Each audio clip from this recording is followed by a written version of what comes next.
Hi, this is Ryan from the Kern River Fly Shop and the Buhler Brothers. My tying video today is on a caddis nymph called the Bucky Caddis. I fish it in multiple setups, from the regular indicator rig to the Euro setups, but I especially like it in a dry dropper rig.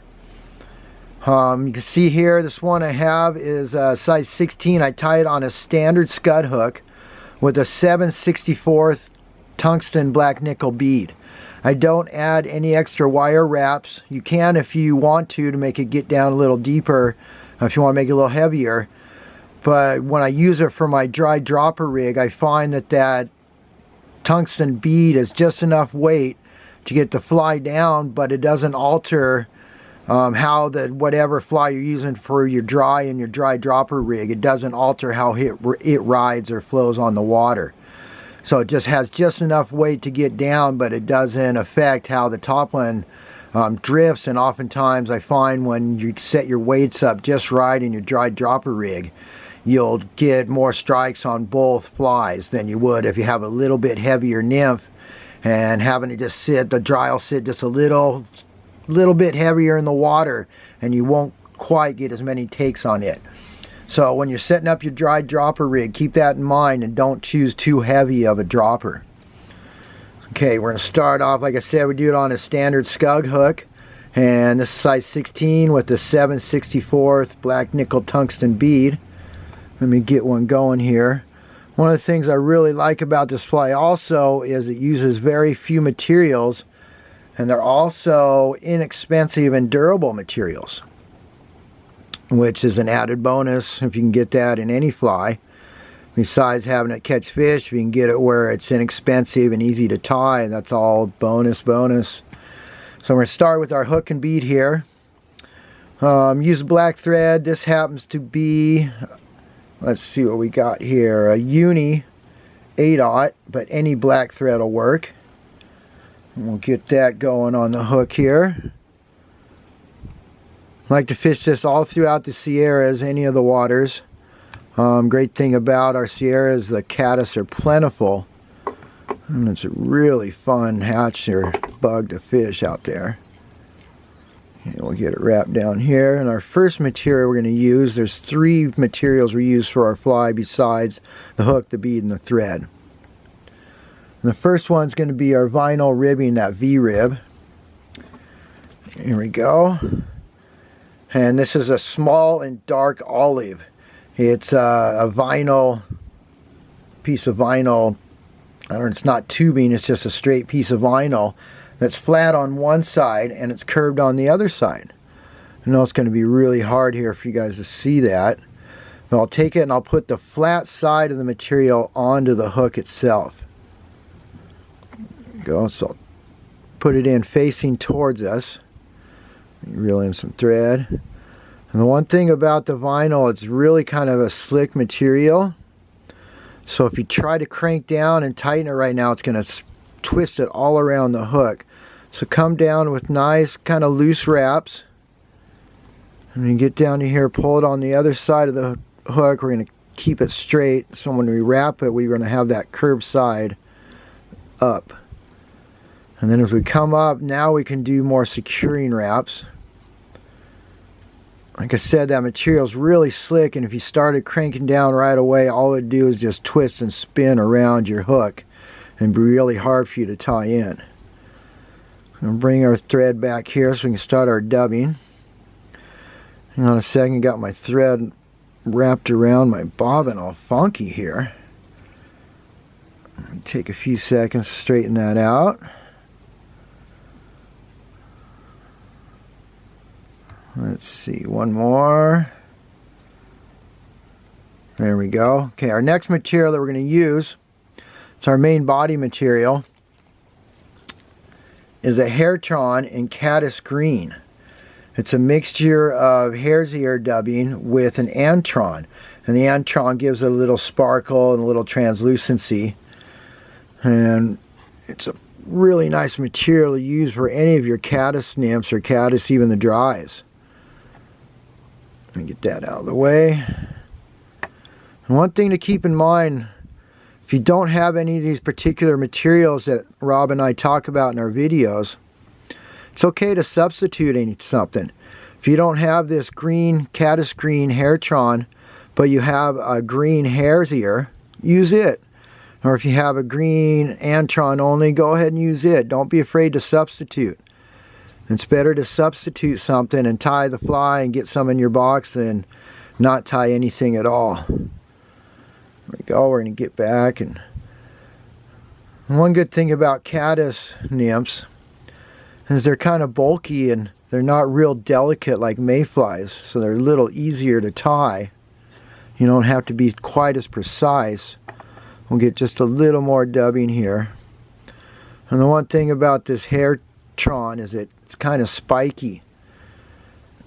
So those Antron pads, like fibers, stick out, and we want those in there. But if there's a couple that are a little too long, don't be afraid to come in and just cut them off. There we go. And we'll take our rib. Hopefully we're going to get it.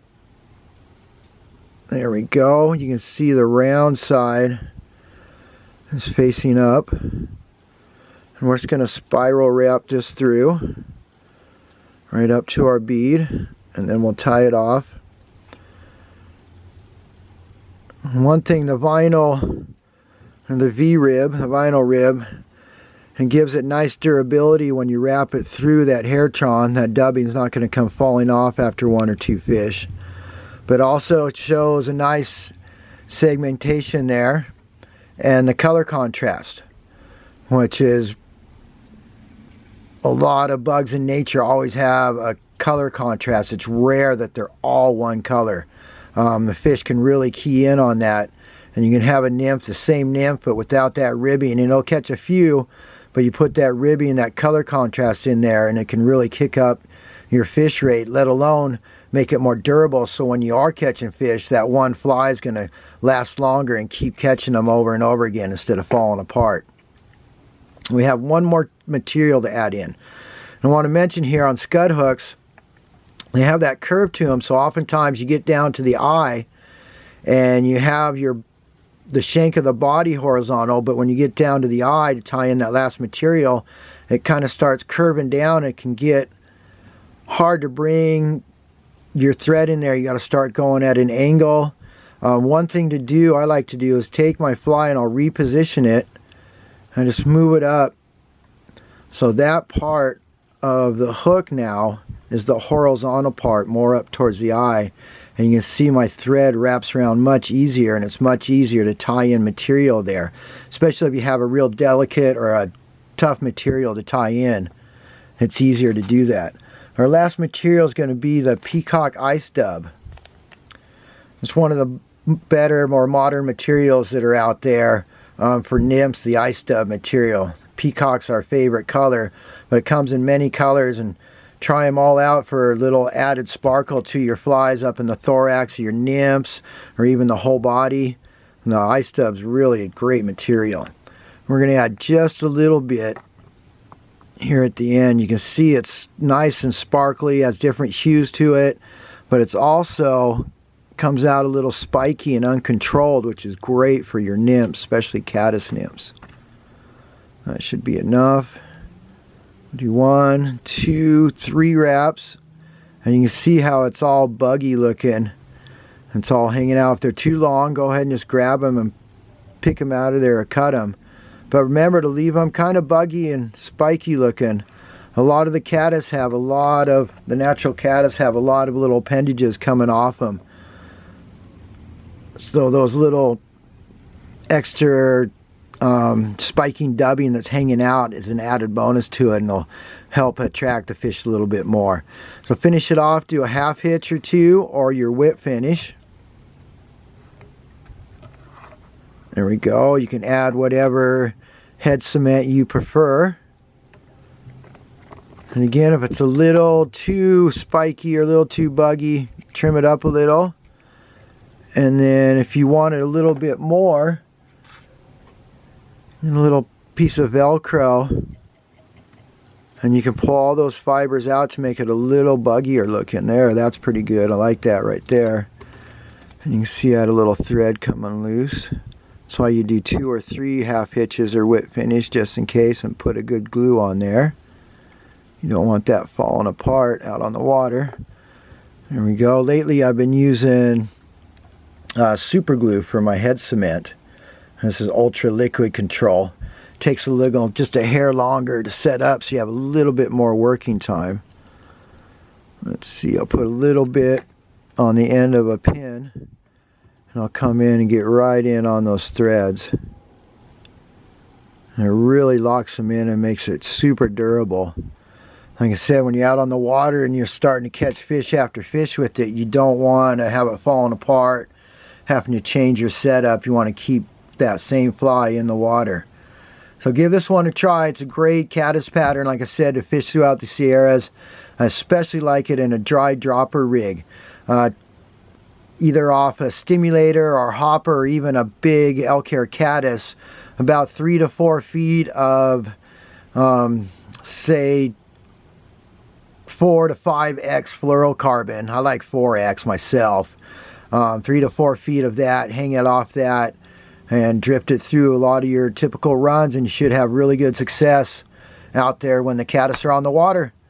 Hope to see you soon. Hope we can get all back out on the water real soon here. In the meantime, keep tying and fill up those boxes. See you next time.